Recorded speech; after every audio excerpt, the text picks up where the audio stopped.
O Senhor esteja convosco. Ele está no meio de nós. Proclamação do Evangelho de Jesus Cristo, segundo João. Glória a vós, Senhor. Ao anoitecer daquele dia, o primeiro da semana, estando fechadas por medo dos judeus as portas do lugar onde os discípulos se encontravam, Jesus entrou, pondo-se no meio deles, disse: a paz esteja convosco. Depois destas palavras, mostrou-lhes a mão e o lado. Então os discípulos se alegraram por verem o Senhor. Novamente, Jesus disse: a paz esteja convosco. Como o Pai me enviou, também eu vos envio. E depois de ter dito isso, soprou sobre eles e disse: recebei o Espírito Santo. A quem perdoardes os pecados, eles lhes serão perdoados. A quem não os perdoardes, eles lhes serão retidos. Palavra da salvação. Glória a vós, Senhor. Espírito Santo, luz divina e ilumina. Podemos sentar um pouquinho, queridos, estimados, filhos amados do meu coração, acolhendo os irmãos também que participam desta Santa Missa através das redes sociais da Paróquia dos Sagrados Corações, acolhendo os irmãos que vêm de outras comunidades. Agradecemos a sua presença. Sinta-se em casa aqui na Paróquia dos Sagrados Corações, nesse dia de Pentecostes, o dia em que nasce a igreja. Celebrar hoje Pentecostes, o nascimento da igreja, é algo que precisa ser significativo para a gente. Nós temos um Senhor, nosso Senhor Jesus Cristo, que vem a este mundo com uma missão, a missão de nos libertar dos nossos pecados, nos reconciliar ao céu. Ele quer deixar um caminho para essa reconciliação, e esse caminho é a igreja. É a igreja. Ele deixa a igreja, ele junta os seus 12 amigos, os 12 apóstolos. Às vésperas da sua paixão, ele celebra a Santa Ceia, ele parte o pão, distribui o vinho: este é meu corpo e meu sangue, pede, faça isso em memória de mim. Naquela madrugada ele é preso, condenado. Na sexta-feira, por volta do meio-dia, é pregado à cruz. Por volta das 3 horas da tarde, morre na cruz. E aí, filhos queridos, nós como igreja celebramos a grande vigília pascal, no sábado da vigília, quando acendemos o círio pascal. O mundo todo está envolto em trevas porque o Senhor está na sepultura, mas o Senhor ressuscita.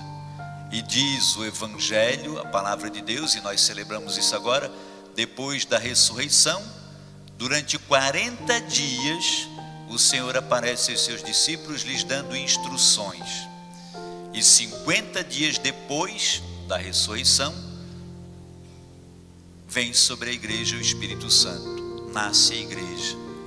Nessas instruções que ele deu durante 40 dias, a liturgia nos reservou essa de hoje, do Evangelho de João. Ao anoitecer daquele dia, era o primeiro dia da semana, então naqueles 40 dias, já no primeiro dia da semana, os discípulos já se reuniam, já celebravam, já partilhavam pão, já partilhavam a doutrina dos apóstolos. Nesse primeiro dia, num domingo seguinte, estando fechadas por medo dos judeus as portas do lugar onde eles estavam, portas fechadas por medo, estavam com medo, mas Jesus entrou e colocou-se no meio deles. E o que Jesus disse? A paz esteja convosco.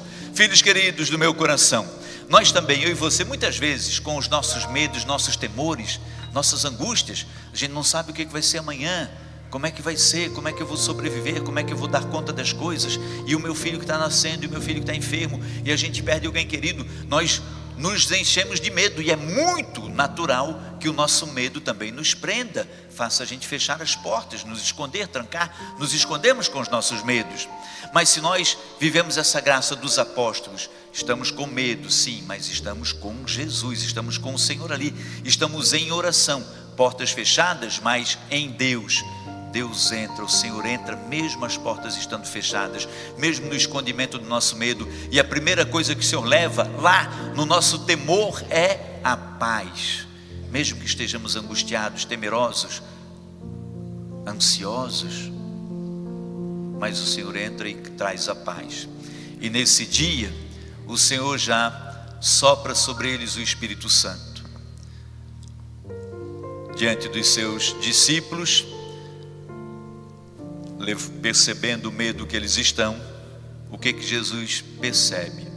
Com esse medo, além da paz, eles precisam também da ação do Espírito. Então Jesus sopra sobre eles e diz: receba o Espírito Santo. A quem perdoardes os pecados, eles lhes serão perdoados. A quem não os perdoardes, eles lhes serão retidos. Jesus está diante dos seus apóstolos e ele já pede para eles, incumbe eles dessa missão de atender as pessoas. Muitas vezes na vida pública de Jesus, ele se encontrou com pessoas, levavam para Jesus pessoas enfermas, doentes, pessoas atormentadas, pessoas possuídas. Jesus as atendia, ouvia, tocava nelas e dizia o quê? Teus pecados estão perdoados. E aquelas pessoas ficavam curadas. Agora, com esses que ele quer que sigam, que continuem a missão que ele começou, aqueles primeiros 12, ele sopra sobre eles o Espírito e diz: poder que eu recebi do Pai, eu transmito para você. Os pecados que você perdoar serão perdoados.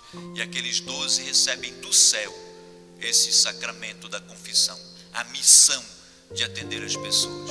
E dali aqueles 12, essa é uma das instruções que o Senhor deu nesses 40 dias. Outras instruções, entre as quais a de esperar em Jerusalém o cumprimento da promessa. Mas o Senhor Jesus passou muitas outras missões: ide pelo mundo, fazer discípulos meus em todas as nações, batizar em nome do Pai, do Filho e do Espírito Santo. Então aqueles 12 foram assumindo a missão que o Senhor estava dando para eles. Mas eles ainda temiam, eles ainda eram temerosos, eles ainda não sabiam onde que isso tudo ia dar. E aí então acontece isso que a gente leu na primeira leitura, que é dos Atos dos Apóstolos, exatamente no dia de Pentecostes, capítulo 2 de Atos dos Apóstolos, para você ler em casa. Quando chegou o dia de Pentecostes, os discípulos estavam reunidos no mesmo lugar. De repente veio do céu um barulho, como se fosse uma forte ventania. Veja, o Espírito é uma pessoa, terceira pessoa da Trindade. Jesus Cristo é Deus Filho, é uma pessoa. Deus Pai é uma pessoa, o Pai, e o Espírito Santo é uma pessoa, terceira pessoa. E o Espírito se manifesta de formas diferentes. Sobre Jesus, no dia do batismo no Rio Jordão, ele veio sob forma de pomba. Aqui, quando Jesus sopra sobre os discípulos, é um sopro suave. Quando ele vem em Pentecostes, vem como línguas de fogo. E vem essas línguas de fogo sobre eles reunidos em Pentecostes, e eles começam a falar em línguas estranhas. E lá estão pessoas que moravam em Jerusalém, vinda de todas as nações do mundo. Tinha cretense, lá tinha gente da Mesopotâmia, tinha da Judéia, da Capadócia, tinha do Ponto, da Ásia, da Frígia, da Panfilha, tinha gente do Egito, da Líbia, de Cirene, de todos os lugares. E quando aqueles homens cheios do Espírito Santo de Deus começaram a pregar a palavra, a falar, se encorajaram, receberam o dom da coragem, todas as pessoas que lá estavam entenderam o que eles falavam. Entendemos o que eles estão dizendo, porque eles estavam falando na língua do Espírito. O Espírito de Deus os inspirava, a língua do amor, a língua do Cristo, a língua das bem-aventuranças, a linguagem do sorriso. Qualquer lugar do mundo que você for e ver alguém sorrindo, você entende. Qualquer lugar do mundo que você for e ver alguém fazendo esse sinal aqui, ó, o que você vai saber que aquela pessoa é? Cristão, católico. Todos entenderam, diferente do que aconteceu na Torre de Babel. Os homens achavam que por conta própria poderiam chegar ao céu, Vamos construir uma torre para alcançar Deus, para ir ao céu. Começaram a construir a torre, de repente veio o espírito da confusão, e eles falavam e não se entendiam, ninguém entendia mais nada, e de repente aquela torre toda caiu, porque não havia entendimento, porque não havia ali o Espírito de Deus. Onde há o Espírito de Deus, há esse entendimento. As pessoas se entendem, se conversam, há diversidade, mas unidade. E nós chegamos na mensagem que o Cristo quer dar através de Paulo na segunda leitura, que é da carta de Paulo aos Coríntios. Ninguém pode dizer que Jesus é Senhor se não for no Espírito Santo, que dá unidade ao Espírito Santo. Nós começamos a Santa Missa pedindo que o Espírito Santo de Deus viesse orar em nós. Nós clamamos que o Espírito nos desse essa comunhão de oração, para termos unidade. O que faz com que a gente possa dizer eu sou de Cristo é o Espírito Santo. Estamos unidos nessa família, na família cristã.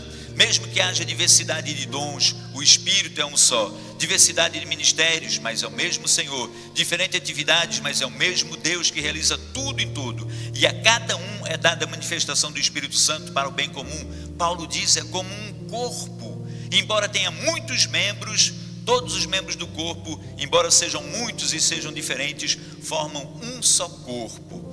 De fato, não importa se nós somos judeus ou gregos, escravos ou livres, nós somos batizados no mesmo Espírito.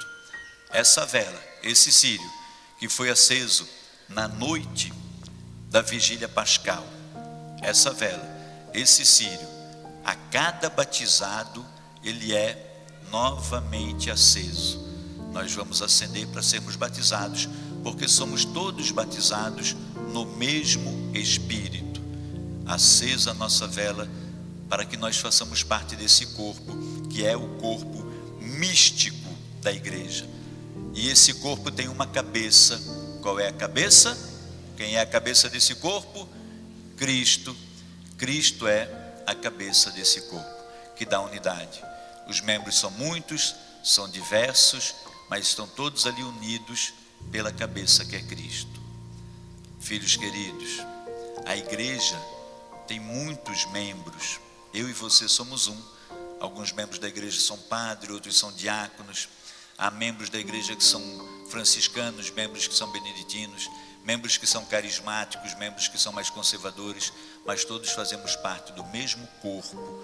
Somos guiados pelo mesmo Cristo que é a cabeça.